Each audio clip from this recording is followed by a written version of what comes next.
Hey guys, welcome back to my channel Vaishnavi's Study Zone. Let's begin today's video with the topic osmosis. Basically, we have come across osmosis in our previous classes, so in this lesson, we have to learn it in a briefer way. The process of movement of solvent molecules from the region of lower concentration to the region of higher concentration through semi-permeable membrane is called osmosis. I repeat, the process of movement of solvent molecules from the region of lower concentration to the region of higher concentration through semi-permeable membrane is called osmosis. Here, the word semi-permeable membrane is very important, without which the definition is really incomplete. So, the definition has no meaning without mentioning that word. Next, osmotic pressure. The pressure that just stops the flow of solvent through the semi-permeable membrane is called osmotic pressure. Here, the pressure, that is osmotic pressure, is dependent on the concentration of the solution. That is, more the concentration, more the pressure. ಇಲ್ಲಿ osmotic pressure ಅನ್ನೋದೇನಿದೆ ಅದು ಸೊಲ್ಯೂಷನ್ನ ಪ್ರಮಾಣದ ಮೇಲೆ depend ಆಗಿರುತ್ತೆ. ಜಾಸ್ತಿ solution ಇದ್ದರೆ, ಅಂದರೆ ಜಾಸ್ತಿ ಪ್ರಮಾಣದಲ್ಲಿ ಸೊಲ್ಯೂಷನ್ ಇದ್ದರೆ ಪ್ರೆಷರು ಜಾಸ್ತಿ ಇರುತ್ತೆ, ಆಸ್ಮಾಟಿಕ್ ಪ್ರೆಷರು ಜಾಸ್ತಿ ಇರುತ್ತೆ. So we can conclude that more the concentration, more the pressure. It is the excess pressure that must be applied to a solution to prevent osmosis. That is, to stop the passage of solvent molecules through a semi-permeable membrane into the solution. Osmotic pressure is one of the four colligative properties that we have come across. It is directly proportional to the molarity C of the solution at a given temperature T. Through this, we can write it as pi is equals to CRT.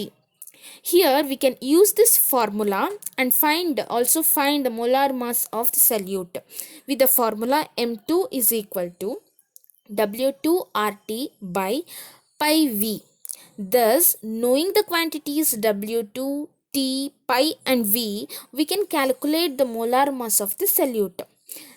We have the formula pi is equals to CRT, right? In that, pi is the osmotic pressure and R is the gas constant. By this measurement of osmotic pressure, we can determine the molar masses of proteins, polymers and other macromolecules. After knowing the meaning of osmosis, let's move on to three other solutions that we have in our NCERT textbook.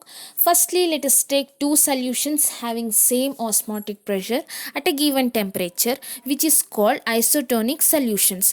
The word itself says iso. Iso means similar. Isotonic solution. When such solutions are separated by a semi-permeable membrane, there is no osmosis occurs. That is why it is called isotonic solutions. Now let us take a similar kind of solution, that is, let us consider a cell and place it in a solution containing more concentration of water. Then the water will obviously flow out of the cell and the cell shrinks. This process is called hypertonic solution. Here also the word itself says hyper. Hyper means high. Hypertonic solution. Then if we take or if we place same cell in a solution containing less concentration of water, then the water will flow into the cell, which results in the swellage of the cell. This process is called hypotonic solution. Here also the word itself indicates it as hypo means less. Hypotonic solution. Let's move on to reverse osmosis. It is just the opposite process of osmosis. That is, the pure solvent moves out of the solution through the semi-permeable membrane with the application of more pressure than the osmotic pressure.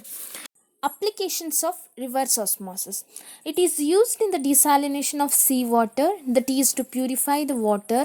In this process, when a pressure more than the osmotic pressure is applied to the solution, pure water squeezes out of the seawater, but a special kind of polymer membranes are available for this purpose. Here, the pressure required for the reverse osmosis is quite high, so we need more pressure higher than the pressure we used usually. Here are the some important questions which are very important in the examination point of view. So here is it.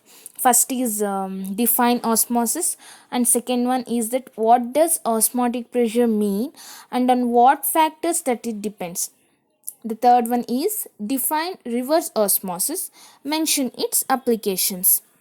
I think this video was really helpful to you all guys. So please don't forget to like, share, comment on the video. If you did not subscribe my channel yet, please do subscribe.